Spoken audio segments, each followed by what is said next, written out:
Good morning, adventurers. My name is Ben, and welcome to a morning show where I sit around, drink some tea, and talk about D&D. God, that's good.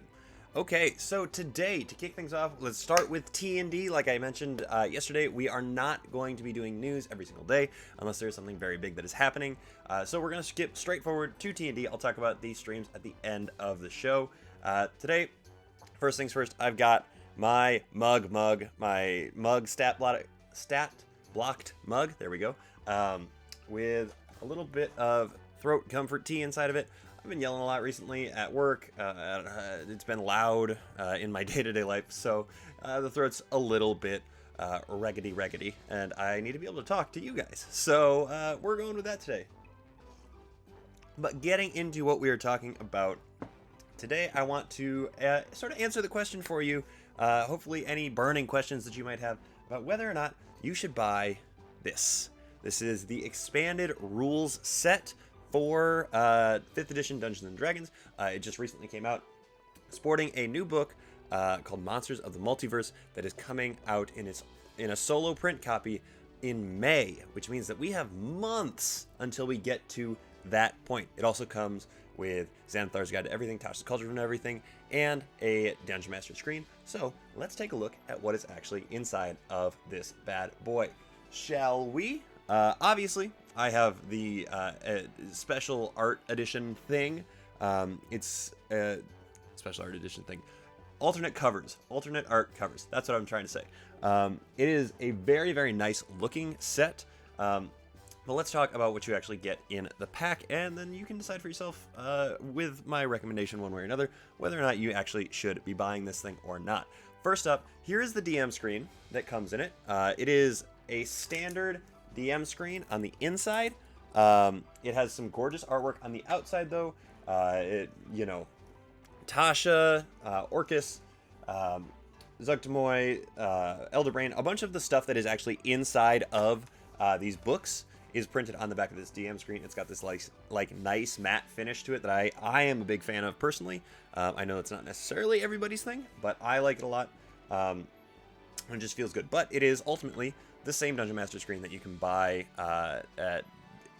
on its own, really, as most of the ones that Wizards actually publishes or actually produces are. So first things first, let's talk about Tasha's Cauldron of Everything. This alternate art cover is probably the most gorgeous book that I have seen. Well, all three of these are the most gorgeous book I've seen. But I like this version far, far more than the original alternate version. Honestly, if Wizards were to re-release all of their books in these white covers with just like the circular art and the single quote on the back, I'd have to stop myself from buying them all again. We'll just leave it at that. Because they are gorgeous. The cover is actually embossed with this picture that is on here, which is phenomenal. For reference, here is my normal copy of Tasha's Cauldron of Everything. So these are the two copies that we have here. This is it is a direct reprint of the book. I'm gonna come out and say it for you, sort of flat out. It is a direct reprint of this book, which makes sense. It came out really recently. I'm actually a little bit confused as to why they've got it in the way that they do, but I'm not really one to, knock them for trying to make sure that it matches up with this set that they're trying to push for us here. But you're not going to find anything different between these two. I have looked through both of them side by side, and I don't believe there's even different art necessarily in them, which is weird to me. I wish that they had put in some different art, but I also understand why, having literally just released this book in the last year, you wouldn't change anything in the new one. But then I'm questioning why you would be releasing the new one again, unless it's just an alternate art cover that you can get in the special pack thing. However, you can also buy the pack with all of the original art covers available to you. You don't have to buy this alternate pack, so you can get these books that have the same sort of spine to them, so they look the same on your shelf. And this brings me really well into the next thing I'm talking about. This is Xanathar's Guide to Everything. This is one of the first D&D books I bought outside of the big three, essentially, the DMG, the Monster Manual, and the Player's Handbook. back when I first started playing 5th edition. This had just come out, and so I bought it because I was like, oh my god, new playable classes? That's amazing. I love that. And then here we have, shaking the camera, here we have the, again, alternate art cover of Xanathar's Guide to Everything. Once again, as mentioned before, it's gorgeous. I adore this like minimalist white look with the quote on the back and everything like that. I think that it's phenomenal. However, once again, shot for shot reprint, pretty much. I did the same thing. I put them next to each other. I flipped through them. I don't think there's anything different in it. I didn't read the whole thing cover to cover, twice in a row at the same time, pretty much. But even the art's the same. Again, like this one, I feel like they should have invested in some fresh art because it is a book that is now several years old. It's still a phenomenal supplement, obviously. The Everything books are everything. They are fantastic for everything. And so they definitely deserve to get love and reprinted and updated and stuff like that. But it really feels weird that they didn't go for even just new art with this one. Right? So, those two are the books that have existed. They exist already. They are reprints of their original selves, as far as I can tell. Now we come to Mordenkainen Presents Monsters of the Multiverse. This bad boy is different. Obviously, it is a fresh book to a degree, right? Anybody who has been reading about it knows that this is sort of a compilation of Mordenkainen's Tome of Foes and Volo's Guide to Monsters. And I am here to tell you that the stuff that is in this book and the stuff that is in these two books, Volo's Guide and Mordenkainen's Tome of Foes, it's mostly the same. It's actually interesting because this book, The Monsters of the Multiverse, is actually a stripped down version of these two put together. It has all of the same stat blocks, everything like that. I believe that it might be missing 1 or 2. I counted, and I think I came up too short in this one as opposed to these. It's got 274, I believe, stat blocks, or 276. I can't remember which one it was. One of the two. So it has almost all the stat blocks. It has 30 different player races, I believe, all updated with things like size, age, and ability score improvements removed so that it follows the more recently put forth system that Tasha's is, presenting to all of us, and the direction that Wizards is taking the game, obviously. But that is the entirety of this book. That is everything that is in here.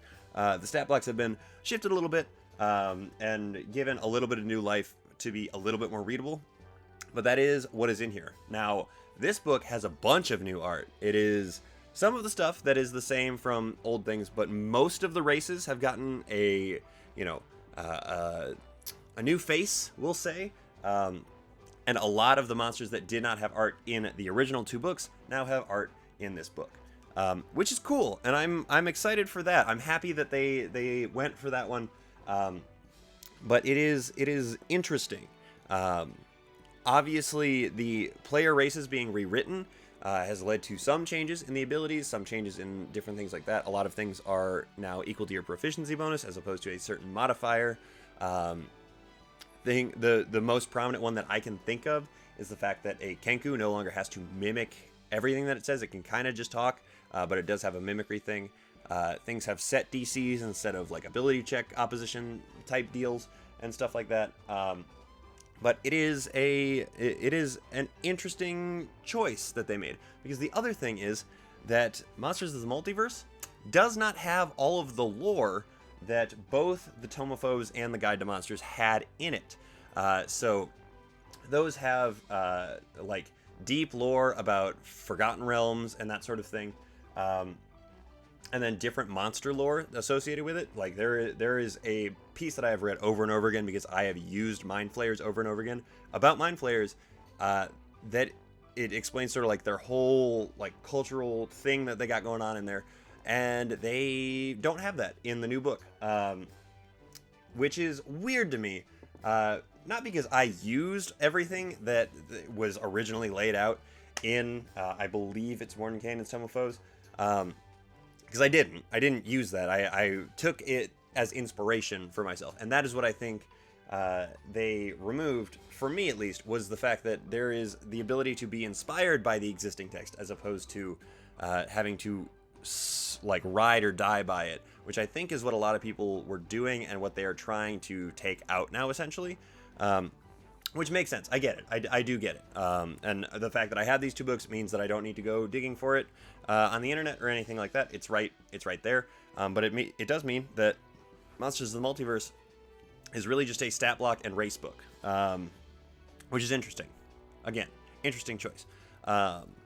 So to answer the question of is it worth it for your average person to buy the full rules expansion set, that really is up to you, right? That is something you are going to have to answer for yourself.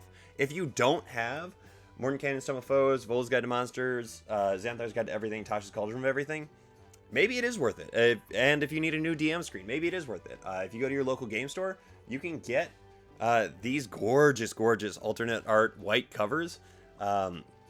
And they feel nice. They look nice. They come in, that incredible looking box. They are honestly works of art in their own right. But it is kind of something that you have to answer for yourself on, do you want to spend the money to get these books that technically don't really bring anything new to the table, quite literally the table, or is it worth just waiting the 3 months until it drops on its own and then picking it up so that you can get the updated races, because that is realistically what you're going to be buying it for. There's a couple questions you have to ask yourself there. I'm not going to be the one that can answer it for you, but do know that you are not going to be picking up a whole lot of fresh content out of this expanded rule set, which is part of why I think they have it the way that it is, because it is designed to go in tandem with the like starter bundle that they have, not the starter set, the starter bundle, the one that comes with the DMG, the Monster Manual, and the Player's Handbook. That paired with this would be a phenomenal, like beyond phenomenal kickstart to any new D&D player, for sure. And people like me who know that and say that to people are the ones that are going to be motivating people to go out and buy that set if they're trying to get into the game. And so it's obviously like a money grab for Wizards in that way. But the lack of new content is disheartening for people who have spent, a long time collecting these books, or people who have bought all the books, even if it hasn't been a long time. And now we have to wait for Monsters of the Multiverse to come out solo, as opposed to being able to get it on launch day without having to buy the full set. It just sort of sucks that it's a 4-month gap between those two things. But that is what it is. It is what it is. I don't really know. So it's up to you on whether or not it's worth it for you to buy it. But my official thought is that it's more worth it to wait if you already own these other books, particularly if you own Tome of Foes and Guide to Monsters. I definitely think that you should just wait the couple of months, because you are getting all of the same stat blocks. Like the new stuff you get is going to be the race rewrites, and that's about it. And those are available in across a bunch of different books. But that is where you're getting those. Tasha's and Xanathar's shot for shot reprints, as far as I can tell. Not even new art. So you're better off if you already have those in your collection, just kind of waiting, unless you are an alternate art person, in which case you kind of have to pick up the special set from your local game store. So up to you ultimately, but just be aware that you're not going to be getting anything that is super fresh, super new out of it, except for a pretty new set of books, honestly. And that is going to be what it is so far. Now I want to take a second, say thank you to my patrons. You guys are the ones that made this video possible, because otherwise I would not have been able to afford to go and buy this set of books just on my own. This set of books from the game store was not particularly cheap, and so I'm really grateful for I'm really grateful that you guys have been supporting this show and supporting me, and have made it so that I can do things like check out these products and review them for you, so that you can make a hopefully more informed decision moving forward on what you want to do to buy. If you are interested in becoming a patron and want to support the show, check out the link in the description of this video, or you can find Barnell Creative, or the Barnell Creative, on Patreon if you're listening to this as a podcast, because we're doing that now too, which I'm really excited about. Don't forget, you can find me on podcasting platforms doing this show now, which is kind of why I'm over-explaining a couple of things, because I'm trying to make it so that the audio people aren't missing anything that the video people are getting. So that is everything about that I have to talk to you guys about. Streams that are happening today, as far as I am aware. And again, please, please, please let me know if you know of streams that I should be talking about on this channel. I would love to put them in my calendar so that I can tell you guys about them and remind people to go watch them. As far as I know, the only thing coming out on Wednesday is Dimension 20. And currently they're doing Starstruck, which is hilarious and fun. They're playing SW5E, which is like a Star Wars port of 5th edition. So if you want to see that, go check it out. It's only on Dropout right now, but the first episode of it has been uploaded to YouTube, so you can sort of get a feel for it if you are interested in checking that out, but you don't have Dropout yet. But again, please, please, please let me know if there are streams that I should be plugging on here. I want to help everybody reach their D&D community a little bit better. Just get support out there for some of the smaller guys, you know? It is what it is. We want everybody to have a good time playing TTRPGs. But that is everything that I have for you guys today. Thank you so much for tuning in and making me part of your morning routine.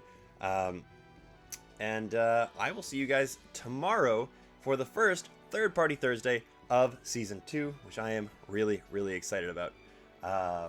So yeah, I believe that's it. Drink tea, play D&D, and until next time, keep on rolling.